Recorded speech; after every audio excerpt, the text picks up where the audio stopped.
नमस्कार साथियों, मेरा नाम है विजय आनंद आदिश और आप मुझे सुन रहे हैं विजय मैथ अकेडमी पे। आज हम एक ऐसे चैप्टर की बात करने वाले हैं जो सिंपल है और आपको 10th बोर्ड के अंदर अच्छे मार्क्स ऑब्टेन करा सकता है, यानी कि आपको बहुत अच्छे मार्क्स उसमें आ सकते हैं। सिंपल फॉर्मूला बेस्ड चैप्टर है, ज़्यादा कुछ करने की ज़रूरत पड़ती नहीं है, सिर्फ थोड़ी सी मेहनत। जैसा कि आप बोर्ड पे दिख ही रहा होगा कि आज हम बात करने वाले हैं अर्थमेटिक प्रोग्रेशन की, यानी कि समांतर श्रेणी की। जो चीज आपकी इस साइड पे लिखी हुई है आरबीएससी बोर्ड के अंदर उनका यूज नहीं होता। आज से पहले जब कुछ सालों पहले जब कोर्स चेंज नहीं हुआ था तो आपके पास सीक्वेंस अनुक्रम आते थे और सीरीज आया करती थी, बट कोर्स चेंज होने के बाद ये चीजें आपके अब नहीं आती है। परंतु हम इसलिए इनको जानकारी ले रहे हैं कि इन फ्यूचर जैसे आप 11th 12th करते हो या IIT जेईई की तैयारियां करते हो तो वहां पर इनको ही आपको पढ़ना पड़ता है। ठीक है, तो इनको पढ़ना पड़ता है। तो सबसे पहले हम बात कर लेते हैं जनरल। हाँ, हम चैप्टर पे चलेंगे, पर उससे पहले इन चीजों को जानकारी इसलिए ले लेते हैं कि थोड़ा सा आपको ज्ञान रहे कि हम किस चीज के लिए कहाँ से शुरू कर रहे हैं। हम बेसिक से तो शुरू कर ही रहे हैं, पर इनके बारे में आप जब आगे तक जानोगे तो बहुत ज्यादा होगा। आप अनुक्रम सीक्वेंस को आपके रिलेशन फंक्शन में पढ़ोगे जब आप 11th में जाओगे। सीरीज भी आपको वहीं पढ़ेगी। ठीक है, सीरीज के कई क्वेश्चन आपको जब कंपटीशन के एग्जाम देते हैं तो वहां पर एसएससी के अंदर आते हैं। वैसे सीक्वेंस के क्वेश्चन, अनुक्रम के क्वेश्चंस भी आपको कंपटीशन एसएससी एग्जाम वगैरह में आपको बैंक के एग्जाम में वहां पर देखने को मिलते हैं। प्रोग्रेशन आपको 10th में है, 5 मार्क्स का चैप्टर है, 5 मार्क्स आप यहाँ पे तैयारी करवाते हैं हम आपको उन चीजों के लिए जिनके बारे में आपको जानकारी हो। पहली बात करें सीक्वेंस अनुक्रम की। अनुक्रम में क्या होता है, सीक्वेंस के अंदर क्या होता है, एक ग्रुप बनाया जाता है। मतलब ग्रुप बोले तो एक समूह होता है, विशेष समूह होता है जिसके अंदर नंबर्स विशेष रूप से बनाए जाते हैं। जैसे आप देखोगे 2 4 6 8 ये एक ग्रुप है। ठीक है, और 3 5 7 9 ऐसे करते हुए एक ग्रुप होता है। ये आपके सम संख्याओं का है और एक आपके विषम संख्याओं का, एक इवन नंबर का है और एक ऑड नंबर का है। आप इसे देखोगे तो ये प्राइम नंबर का समूह हो जाता है, यानी कि ग्रुप होता है, इसे प्राकृत संख्याएं कहती हैं। सीरीज की बात की जाए तो सीरीज यानी कि श्रृंखला। श्रृंखला यानी कि हम जानते हैं सीरीज एक के बाद एक के आगे जुड़ते रहना।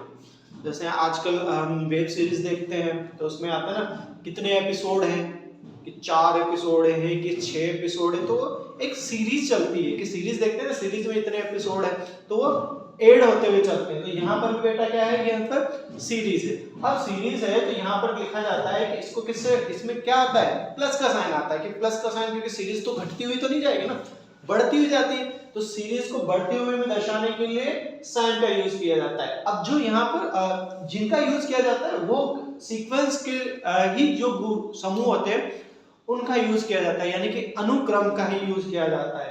फिर लास्ट में हम पढ़ते हैं आपके प्रोग्रेशन यानी कि श्रेणी क्रम। ठीक है, तो श्रेणी में क्या होता है, the process of the specific formula. इसमें प्रोग्रेशन के अंदर आप 2 फॉर्मूले पढ़ते हैं, उनको अगर थोड़ी देर में चर्चा करेंगे उन पे। तो पहले तो इस पे श्रेणी क्रम में विशेष सूत्र का यूज किया जाता है। ये आपके पास सारी चीजें हैं। मैं थोड़ा सा हट जाता हूँ, आप इनको नोट कर लेना। ठीक है, ओके, अब मैं इसे रब कर देता हूँ, आगे बढ़ते हैं हम।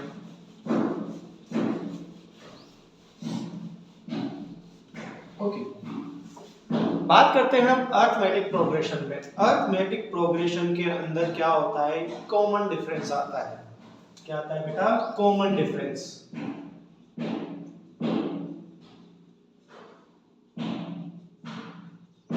ठीक है, हिंदी में बोला जाता है सार्व अंतर। नाम से पता चल रहा है, कॉमन डिफरेंस, सार्व अंतर। यानी कि जो आपके पास एक श्रेणी है, प्रोग्रेशन है, उसमें एक विशेष रूप से, सभी में क्या होना चाहिए, विशेष रूप से एक पर्टिकुलरली अंतर होना चाहिए, यानी कि डिफरेंस कैसा होना चाहिए, समान होना चाहिए। ओके, इसके बारे में बात कर लें तो जो अर्थमेटिक प्रोग्रेशन होता है ना बेटा, अर्थमेटिक प्रोग्रेशन के अंदर जो कॉमन डिफरेंस होता है वो कैसा कैसा हो सकता है, धनात्मक, ठीक है, यानी कि पॉजिटिव, ठीक है। सेकंड है आपके पास ऋणात्मक, ठीक है, यानी कि नेगेटिव, और शून्य यानी कि जीरो। ये आप तीन तरह के आपके कॉमन डिफरेंस हो सकते हैं, ठीक है, यानी कि एक धनात्मक हो सकता है, ऋणात्मक हो सकता है, और एक आपके पास शून्य हो सकता है। कैसे? अगर आपके पास कुछ संख्याएं हैं जैसे लाइक 50, 100, 150, 200, जब इसमें कॉमन डिफरेंस निकाला जाता है तो कॉमन डिफरेंस निकाला जाता है बेटा, इनको पहले तो इस श्रेणी में जो होते हैं, इस श्रेणी के अंदर आपके पास जो होते हैं, इस प्रोग्रेशन के जो अंदर होते हैं, उसमें पहले इनको नाम दिया जाता है टर्म, टर्म, ठीक है। क्या नाम दिया जाता है? टर्म, यानी कि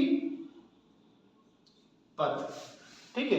ये पद होते हैं, पहला पद, दूसरा पद, तीसरा पद, चौथा पद, ऐसे करते करते n पद तक जाते हैं। कितने पद तक जाते हैं? n पद तक, यानी कि nth टर्म तक हम वहां पर तक जाते हैं। जब इसके अंदर बात की जाए,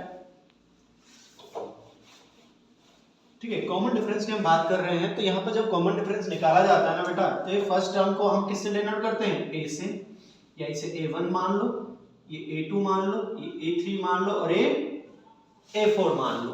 ओके, सीरीज ऐसे चलती है, a1, a2, a3, a4।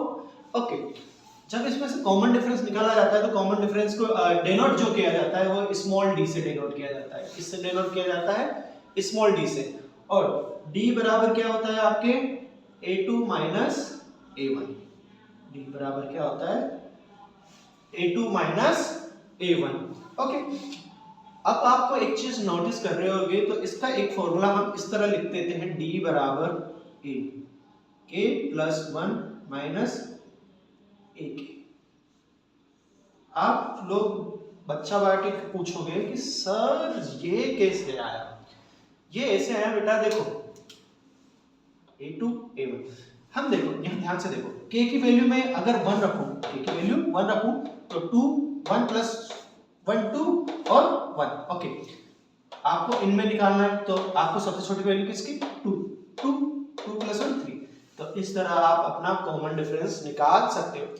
5 point जो एक प्रश्नावली है आपके पास, उसमें आपको सिर्फ कॉमन डिफरेंस निकालना है। अच्छा, कॉमन डिफरेंस तो निकालना है, एक इसमें जनरल फॉर्म भी होती है। जनरल फॉर्म बोले तो एक व्यापक रूप होता है, व्यापक रूप। सर के सब व्यापक रूप बता रहे हो आप, देखो भाई, जनरल यानी कि व्यापक। ओके, व्यापक रूप बोले तो व्यापक रूप ये होता है, व्यापक रूप बोले तो a प्रथम टर्म यानी कि प्रथम पद या first term, then a plus d, a plus 2d और a प्लस 3d, ऐसे वही चलती जाती है। देखो, जब ये ऐसे लगातार चली जाती है तो ये परिमित कहलाते हैं, यानी कि अब फाइनाइट तक चलेगी, पता नहीं कहां तक लंबी दूरी होगी।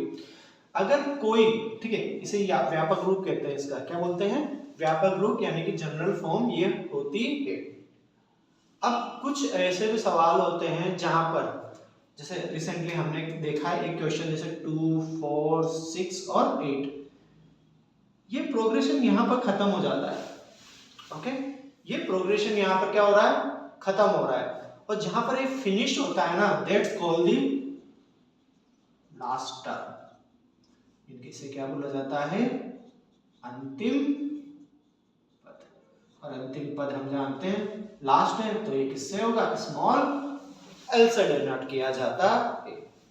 ओके, यह थी आपके 5.1 की जानकारी। ओके, 5.1 की ये इतनी जानकारी आपके पास होनी चाहिए, जरूरी है। हम उसके कुछ सवाल करते हैं 5.1 के, ताकि आपको उसमें पता चले। मैं बोथ लैंग्वेज में आपको बता दूंगा, सवाल पढ़ के भी, किताब से पढ़ के बताऊंगा, ताकि आप लोगों को कोई डाउट ना हो, अगर कोई डाउट हो तो कमेंट सेक्शन में आप मुझे लिख के भेज देना कि सर हमें ये चीज़ें समझ नहीं आई है, इसे दोबारा समझाइए। मैं कोशिश करूंगा आपको उन चीज़ों को वापस समझाने की। ओके, तो हम क्वेश्चन शुरू करते हैं हमारे।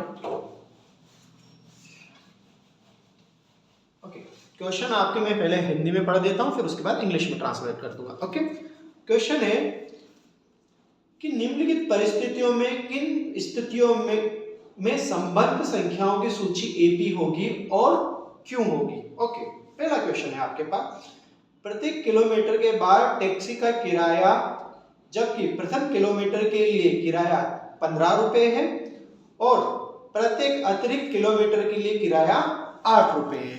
ओके, ये आपके पास होता है। इंग्लिश में पढ़ देता हूँ। In which of the following situation does the list of the number involved make a arithmetic progression and why?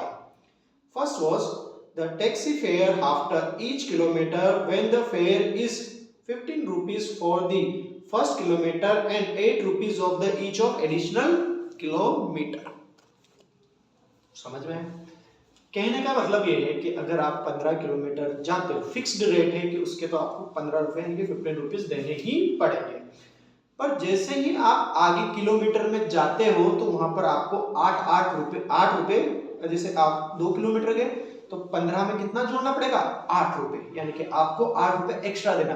आप 3 किलोमीटर गए तो पहले किलोमीटर के 15, दूसरे के 8 और तीसरे के 8, ऐसे जोड़ते हुए आपको चलना है। तो देख लो, आपके पास क्वेश्चन है तो मैं क्वेश्चन में आपको बता दिया है।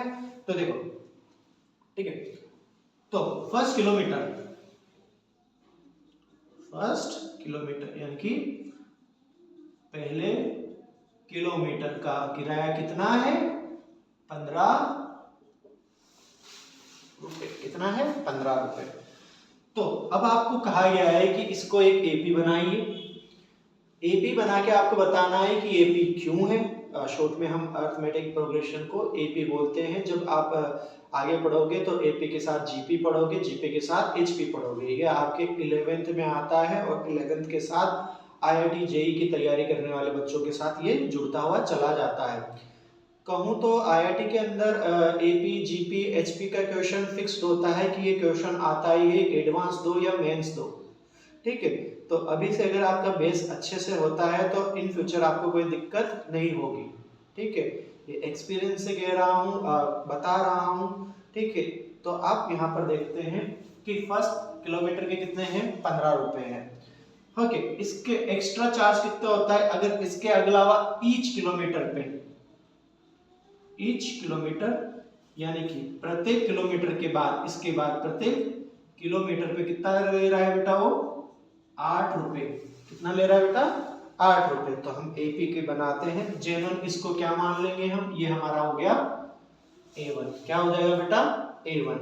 हम बात करते हैं A2 की। A2 कितना होगा कि भाई उसके बाद 1 किलोमीटर चलेंगे, तो 1 किलोमीटर चलेंगे तो कितना होगा, 23rd किलोमीटर। ठीक है, आगे बढ़ते जाएंगे, आगे बढ़ते जाओगे तो 23 + 8 आप कहोगे यार कैसा है, या इसको इस तरह लिख लो, 15 चला, फिर उसके बाद 8 और उसके बाद 8। ओके, ठीक है, तो ये टोटल कितना हो जाता है आपके पास, 31 किलोमीटर। ज्यादा आपको दूर जाने की जरूरत पड़ेगी नहीं एपी के लिए, यहीं पे आप देख लो। हमारे पास एपी के लिए हम लिखते हैं कि पहला कितना है, 15, फिर 23 और देन 31। काफी ए बी सी 3 पॉइंट आ जाएंगे आपके, प्रथम पद, द्वितीय पद और तृतीय पद, फर्स्ट टर्म, सेकंड टर्म और थर्ड टर्म। अब कुछ नहीं करना, आपको डी निकालना है। पहले इन दोनों का डी निकलेगा। अब देखो डी कॉमन है तो A2 माइनस A1, तो सॉरी 23rd और 15 को माइनस करोगे यानी 23 में से 15 माइनस करोगे, कितना आ गया आपके पास, 8। और इसी में अगर आप दूसरा देखोगे A3 माइनस A2, ये भी डी होगा, तो ये कितना हो जाएगा बेटा आपके पास, 31 माइनस 23 तो 8। चूंकि अब आप यहाँ पर कह सकते हो कि कॉमन डिफरेंस जो था, यानी कि सार अंतर कैसा आ रहा है, समान आ रहा है, एक साथ आ रहा है, तो ये क्या है आपके पास अर्थमेटिक प्रोग्रेशन है, यानी कि समांतर श्रेणी है। ओके, आशा करता हूं आप इस बेसिस पे इसके बाकी के क्वेश्चन कर लोगे।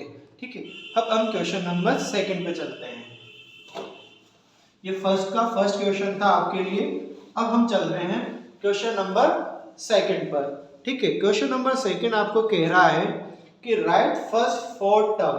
ठीक है, आपको 4 पद लिखने हैं एपी के, first term of AP, when the first term and A and the common difference D are given as follow।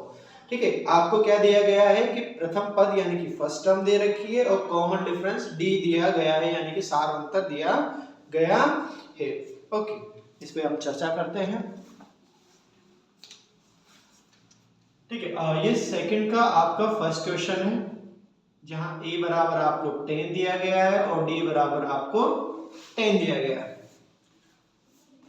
Okay, recent time पे अब आपको चीजें समझ में आएगी। हमने थोड़ी देर पहले जनरल टर्म लिखी थी, यानी कि व्यापक रूप लिखा था। तो व्यापक रूप में हमने क्या लिखा था, a plus D, a plus 2d, a plus 3d, a plus 4d, ऐसे कंटिन्यू चलते जाएंगे। देखो, आपको प्रथम पद दे रखा है तो आपको नेक्स्ट 4 टर्म निकालने हैं, यानी कि अगले 4 पद, पहला, दूसरा, तीसरा और चौथा पद आपको निकालना है। ओके बेटा, ध्यान में है चीजें। अब ए दे रखा है, डी दे रखा है, निकालने में क्या जा रहा है, आराम से आपके पास सीरीज है। ये आपका क्या होता है, जनरल फॉर्म होती है, जनरल फॉर्म या व्यापक रूप। जनरल फॉर्म या क्या होता है बेटा, व्यापक रूप। वैल्यू रखते जाओ, ए कितना दे रखा था, 10। ओके, इसको एक और तरीके से अगर आप करना चाहो तो ए 1 बराबर 8, ये कितना हो गया आपके पास 10। a2 a प्लस डी, चूंकि a है तो आपको d की वैल्यू भी पता है, तो 10 प्लस 10 20, और a3 आपको पता है कितना है बेटा आपके पास, a प्लस 2d, तो ये कितना हो जाएगा बेटा आपके पास 10 प्लस 2 इंटू 10, तो ये कितना जाएगा 20, और ये ओके। A4 कितना होगा बेटा आपके पास, a प्लस 3d, ओके, ये कितना हो जाएगा 10 प्लस 3 इंटू 40, और A5, तो A5 कितना हो जाएगा आपके पास, a प्लस 4d। तो आगे बढ़ते हैं आप, 10 प्लस 4 इंटू 10, तो ये कितना हो गया 50। आप ध्यान से देखते जाओ, आपको एक चीज और कॉमन नजर आने लगेगी, एक चीज और चीज समझ में आने लगेगी। जब आप एन टर्म निकालोगे ना, एनवा पद ज्ञात करने का फॉर्मूला निकालोगे, तो इसमें एक और चीज होती है, मैं अभी आपको एक्सप्लेन कर दूं। देखो, a1 a2 कम होता जा रहा है, तो जब आप इसमें an निकालोगे, यानी कि n टर्म निकालोगे, तो क्या होगा, एक कम होता जाता है, एक कम, और ये क्या हो जाएगा डी। तो यहाँ पर ये जो फॉर्मूला बनता है वो कौन सा बन जाता है, nth टर्म का, जो हमको फाइंड करनी होती है। यानी कि nवा पद अगर ज्ञात करना है तो nवा पद ज्ञात करने के लिए यहाँ पर ये फॉर्मूला आपको मिल जाता है। और यहाँ पर आपका ये तो मैंने एक्स्ट्रा बता दिया है, क्योंकि ये हम 5.2 में पढ़ने वाले हैं, पर ये सीक्वेंस में चल रहा था, सोचा आपको इसी के अकॉर्डिंग बता दो, तो आपको समझ में बड़ा जल्दी आ जाएगा। इसे हम वापस रिवाइज करेंगे। ओके, अब आपके पास एपी क्या बन गई बेटा, एपी आपके पास बन जाती है 10, 20, 30, 40 और 50। नेक्स्ट 4 पद जो थे, यानी कि अगले 4 पद जो थे, यानी कि नेक्स्ट 4 टर्म जो थी, वो क्या है 20, 30, 40 और 50। आई होप आपको यहाँ तक समझ में आ रहा होगा। ठीक है, अब हम आगे बढ़ते हैं, अगला क्वेश्चन लेते हैं हम। हाँ, मेरे पास इतना टाइम नहीं है कि मैं आपको पूरे क्वेश्चंस करा सकूं, पर हाँ, अगर आपकी डाउट होगा तो उन क्वेश्चंस को मैं आपको कराने की पूरी कोशिश करूंगा। ठीक है, अगला है आपके पास थर्ड क्वेश्चन दिया गया है, for the following APs right the first term and common difference. यानी कि आपको एपी दी गई है और उसमें से आपको क्या निकालना है, उसका प्रथम पद और कॉमन डिफरेंस आपको लिखना है। ठीक है, ठीक है। निम्नलिखित में से प्रत्येक एपी के लिए प्रथम एवं सार अंतर लिखिए। दोनों क्वेश्चन मैंने हिंदी और इंग्लिश में आपको बता दिए हैं। ठीक है, तो आपको थर्ड में फर्स्ट क्वेश्चन आपको दिया गया है बेटा 3 1 -1 और -3 डैश डैश। ठीक है, ये एक आपको क्या दी गई है, एपी दी गई है। ये क्या दे दी गई है, एपी दे दी गई है, यानी कि अर्थमेटिक प्रोग्रेशन यानी कि समांतर श्रेणी आपको दे दी गई है। ओके, आगे बढ़ते हैं। तो हम जानते हैं a1 बराबर 3, तो ये क्या हो जाता है आपके पास, आंसर में लिखोगे आप, ये क्या हो जाता है फर्स्ट टर्म। ठीक है, यानी कि प्रथम पद। ओके बेटा, ये होती है आपकी प्रथम पद। अब आपको डी निकालना है, तो डी निकालने के लिए हम जानते हैं a2 माइनस a1, तो यानी कि 1 माइनस, ठीक है 3, तो कितना आ जाएगा आपके पास -2। एक और चेक कर लेते हैं, कहीं ये एपी तो नहीं हो, एक तो है ही नहीं, तो हम यहाँ पता कर लेंगे इनको, ये चेक करेंगे तो ठीक है। यहाँ पर देखा आपने डी, तो इसको चेक करेंगे तो ये क्या होता है आपके पास a3 और ये a2। a3 की वैल्यू कितनी है -1, इसकी -1, तो कितना कॉमन डिफरेंस सेम है, तो आप लिख सकते हो कि आपके पास ये आ गया। तो आपसे दो चीजें पूछी गई थी, एक तो चीज पूछी गई थी फर्स्ट टर्म, ठीक है, यानी कि प्रथम पद। तो प्रथम पद कितना है आपके पास, आपके प्रथम पद है 3, ठीक है। और इसके अलावा आपसे पूछा गया था कॉमन डिफरेंस, ठीक है, कॉमन डिफरेंस यानी कि सारवंतर।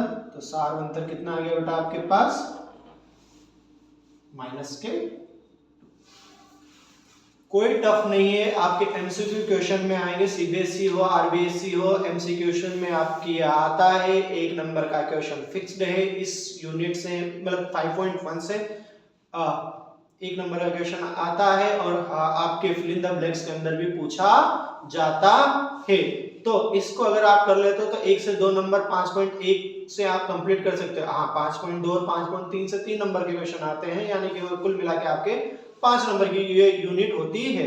और 5 नंबर बेटा मैथ में 100 में से 100 मार्क्स लाना ज्यादा टफ काम नहीं होता है, सिर्फ मेहनत लगती है। जितनी आप प्रैक्टिस करोगे उस हिसाब से आपके नंबर आएंगे।